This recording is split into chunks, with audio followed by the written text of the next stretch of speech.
We're going to talk about the gym, and I'm going to tell you about what the gym has taught me about obedience and how it's basically allowed me to become a better, more rooted Christian. Now, let me tell you a little bit about my story and how the gym has become part of my life. Now, growing up, I was ridiculously skinny, and where I can in this video, I'll try to pop up some images, show my transformations, some lifts, some gym clips, whatever, whatever. I was really, really skinny. It bothered me as a kid because when I was trying to build my image and build my character, which was just riddled with self-esteem issues, I just wanted to be strong. I wanted to be anything that I was. And the gym I absolutely adored right from the age of like 14, 15. I'd be on YouTube and there used to be this guy called Mike Chang. I used to watch Six Pack Shortcuts and I'd be like 14, 15, skinny as a stick, and I'd be doing like hundreds of push-ups and loads of sit-ups and thinking that those things would make me like absolutely massive. I'd be going on runs thinking that cardio somehow built muscle. But again, the seed was planted because what I understood from a young age was that if I wanted to change, the gym and sort of like simply doing something about it was the right thing to do.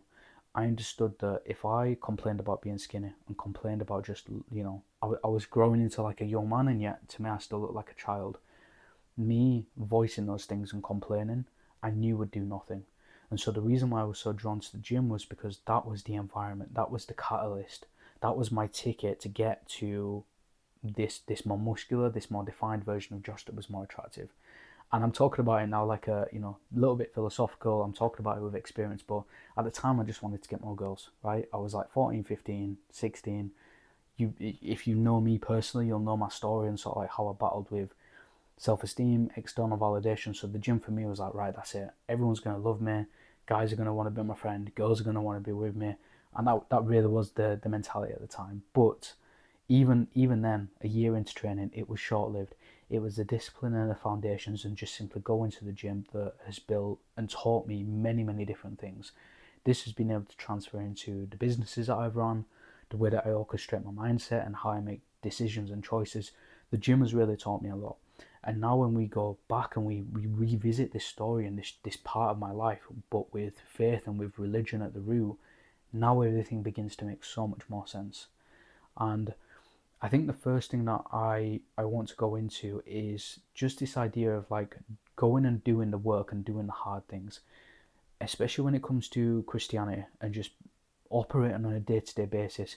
We get this idea of being lukewarm and subpar efforts, and we know what we need to do. I know that if you're watching this, man, woman, whatever you are, I know that you know there is something that you need to be doing and you need to do it, and yet for some reason you keep putting it off. And yet, with the gym, if you want to build muscle, for example, when I wanted to build muscle, that's all I've ever wanted to do. Just be super jacked, right? I knew that if I wanted to build muscle, I had to lift heavy weights. I had to put the food away. And sometimes I would procrastinate on these things. But you see, with the gym, you can't just go to the gym once and then that's it. You've got your dream body. You have to show up every single day. And you're not always going to see the results. In fact, you never see the results. You get a bit of a pump on and you can get a little bit of a visual as to what you look like, but when you commit to going to the gym, you commit to, making fitness part of your life, you understand that you're not going to see the results straight away. It's only really in months to come when you either look back at a progress photo and you think, I've really actually made some decent progress. Or if you're using a logbook and you're writing down your lifts, you think, hang on a minute, I've actually got pretty strong. So this idea of delayed gratification, of going and doing the work without needing to see an immediate result, is a really good quality that I think Christians can carry over. And how does this work, right?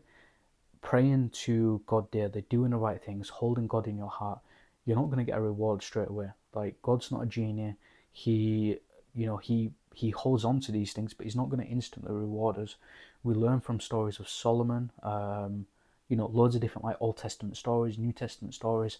The people that did good, they weren't instantly rewarded all the time, but God never forget it. He never forgot the good things that we did. Even for example with Solomon in 1 Kings, there's a lot of links to King David, and King David is mentioned a lot in 1 Kings, and there was a lot of time, a lot of years between the two, and because of the good things that David did, he's still referenced in 1 Kings. So it's this idea of do the right thing and show up, but you need to get used to this idea of not seeing an immediate result straight away, and that in and of itself will allow you to show up on the days that you don't want to perhaps show up or you don't really want to give it your all. Right now it's pitch black outside. I do not like the winter. I don't like the cold. I don't really like UK weather that much. I just love the sun. I love warmth. I love getting a tan. It's all these things for me. And so when it gets to winter, little things like going to the gym, doing the work, waking up on time, they are so much harder. It is a chore and it's exhausting. I've really got to like pull on some strings to make sure I do these things. A simple one would be my alarm. My phone's got to be either in another room or away from my bed, so I've got to literally get out of bed just to turn off the alarm. So it's hard for me to do these things, but again, by showing up each and every single day, you realise that that's simply what's got to be done. So yeah, that's a good segue into building a foundation. I think the next thing would be progressive overload and how we can actually use principles in the gym of building muscle and actually making progress, and how we can use that as a Christian in our day-to-day life. So let's talk about progressive overload. When you go to the gym, if you want to make any sort of progress, whether you wanted to lose fat, build muscle, progressive overload is the absolute key. If you go into the gym one day and you lift, say, 50 kilos on a leg extension, and 10 weeks go by and you're still lifting the same 50 kilos on that same leg extension, you've made zero progress. Absolutely none. It's the idea that if you want to create a change, you've got to give a reason for your body to respond and grow to that. Because every time you go to the gym, you're creating a stimulus, and then your body is going to respond with growth, with new tissue building. So if you're not providing a stimulus, you're not going to grow. So you create that new stimulus by consistently changing either the reps or the weights that you're lifting. So instead of doing 50 kilos on, say, week 2, you would now do 60 kilos. And then week 3, maybe you'll do the same 60 kilos, but you'll do more reps. So progressive overload is this idea of being consistently better each and every single day. Now, sometimes it's going to look different. Your best is going to look different each and every single day. It would be statistically, logistically, physically, any type of impossible for you to just consistently get stronger and stronger and stronger. Because then, for example, me, when I've been doing deadlifts, I'd go from 100 kilo, and probably by now I should be at 900 kilos, but that's not physically possible. The world record is like 530 kilos. I can't even touch a fraction of that. So this idea of progressive overload is completely universal, and sometimes, a lot of the times, it's in the ways that you least expect. How familiar does this sound? Where you'll be giving your best and you'll be thinking that you're not making progress, but then when you step back and you realise, you think, hang on a minute, I've made a lot of progress. So in the gym, for example, deadlifts was something that I've loved. Or I'm not the strongest presser, right? So a goal for me is I'm trying to get to 50 kilo dumbbells on each arm, right? And right now I'm at maybe 40, 42s. I'm getting them for a good couple of sets of 10. And so my best is going to look different week on week. Sometimes my best is the fact that internally it feels really good and I'm really connecting well with my chest. Other times it's the fact that I've gone from 5 reps and now I'm getting 8 reps. Last week, or this week just gone, I got them for 2 sets, or I got them for about 9-10 reps. And that then gives me the feedback that I can now go and increase that weight. So next week I'll go to the 45s. Or maybe next week I'll do it and maybe my elbow's hurting a little bit. Maybe I'm just feeling a little bit too tired. So then I'd repeat the set, but I'd give it more intensity. I'd hit it with more reps. Maybe I just warm up really well and my form is just absolutely bang on. There's loads of different ways that you can progressively overload your stuff, and sometimes it will be invisible, which is key to know, because again, going back to that point of showing up and doing the work, and doing the work without seeing an immediate result is going to help you, because now you'll think, right, I may not have made progress directly, but I've still made progress in other ways. I've still shown up. And I guess that leads us into another point, is just simply show up, right? The only bad workout is the one that didn't happen. And I know that is just straight off of some cheesy Facebook post, but I truly mean it.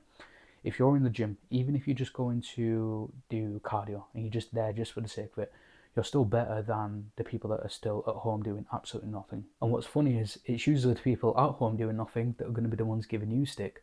So this idea of just showing up and just being there, what you'll find is that whilst it's not optimal long term, and we'll come back to this in a minute, is that just by you being there, being in the right environment, you'll find that somebody could perhaps influence you. Somebody perhaps could teach you an exercise, or maybe once you're there and you've done your warm, you think, hang on a minute, I'm there now, I may as well show up. And so that low motivation session can very easily turn into one of your best sessions to date. I'll give you an example and how I lean on other people. There's been multiple instances where I've just recently not been feeling motivated whatsoever. And so the guy that I go with, spoke about quite recently, is in a lot of my videos. I sort of spoke about him. He was very motivated, so I basically piggybacked off of his motivation until I got back in my groove and really just wanted to lock in and get plugged away, right? That worked perfect. We've got like a gym bro partnership. It works really well. The other one is that other people will see me as like this beacon of discipline, and I am immensely grateful for that. It's something I work hard on, so it's nice to be pointed out for the things that I devote a lot of myself to in terms of my character. But there is this one guy that goes, you all know what time I wake up at, you've seen the stories, you've seen the videos. There's this one guy, I have never ever been able to beat him to the gym. He is always there when I show up. He doesn't even train with headphones on. He's just straight up raw dog in the session, and he's still there when I leave. And this guy is like, must be 6'5", like he's a tall guy and he's ridiculously jacked, right? The guy's massive, and he's just training and training. He just does not stop. No headphones. I don't even see him drink water. I don't even think he hydrates. And the point that I'm making here is, if people see me as like this beacon of discipline and like I have it all together, and I can come to you and say, look, there is someone literally blowing me out the water every single day, what is that to say for you? I can now use this person as like a benchmark and think, right, I know that I can be doing more. I know that I've got more to give. And so that then will allow me to pull my finger out and start doing more. I know that there's more to be done. And so it will allow me to rethink my limits. Again, going back to my good friend that I have recently started to train with, one thing we started doing is just pushing the complete boundaries of what we thought was possible. When you go to the gym, most people think that you do like a set of 12, set of 15, maybe a set of 20 if you really like dropping the weight and you're doing like a burnout set or a drop set. We've been doing 100 rep sets. 100 rep sets. And I'm not talking like do 10 reps rest, I'm talking continuously. We've done 100 rep sets on lateral raises, and we've done 100 rep sets on leg extensions. And then after that, we're going on to hack squats and we're doing paused reps. And then as soon as we get to 15, we're like, right, 5 more. And what was meant to be a 15 repper is now a 20 repper. And for the 20 repper, you should be dropping a weight, but we're not. We're still going in with the same heavy weight. And so what we're doing here is we're completely reconstructing what we class as normal, what we class as our limit in the gym. And that has created more growth for me in my journey than I ever thought possible. I've just realised I'm giving you a load of like gym examples here, but extrapolate these to your Christian beliefs and Christian way of life in the best way that you can. I don't want to tell you how to live your life. That's not for me to do. But a lot of the things that I'm mentioning here do have very much relevance in showing up as a Christian. Progressive overload. You can absolutely progressive overload your journey as a Christian. Think about it. You wake up in the morning and you check your phone, you scroll, and then you go to church on a Sunday. Progressive overload here is, great, you're going to church, but now let's start adding in some Bible reading before you go. Now let's start adding on week 2, cut out the music and listen to something on YouTube or a podcast or something like that. Or maybe cut out the music and learn to be silent. Instead of scrolling, and when you open your eyes, first thing you do, get on your knees and start praying or read the Bible. Next thing you can do is, instead of reading the Bible, start tabbing it, start underlining it and understanding what's going on. This idea of just showing up, I don't understand a lot of stuff in the Bible. In fact, I struggle with retaining a lot of information in the Bible. But by me showing up and by me just reading, not necessarily to understand and take something from it, but just reading just to listen. So I'm just thinking, right, the words are saying this, I'm just going to shut up and listen. I'm just going to read, I'm just going to be told. My trust in the Lord and my trust in the Word, which is the Bible, of course. If I was to read the Bible and read a book that I haven't read, and that Bible tells me that a circle is now a triangle, on my life, I'm going to believe that a circle is not a triangle. That is my belief, and that is what I put on the Bible. That is, whatever the Bible says, whatever God says to me, whatever, Jesus has said in the New Testament, then it's so. It is so. And whatever that means I have to let go of and unlearn, then I will do so. And so you can progressively overload that. You can just show up. You may not need to understand stuff. Old Testament is hard to understand. Very hard. Even very popular books, Romans, I've read that twice now, and I've got 2 different complete meanings every single time. First time, bit bored. Second time, I actually understood it. But then I'm hearing other people read Romans, and I'm like, how did you get that? I hadn't learned that yet.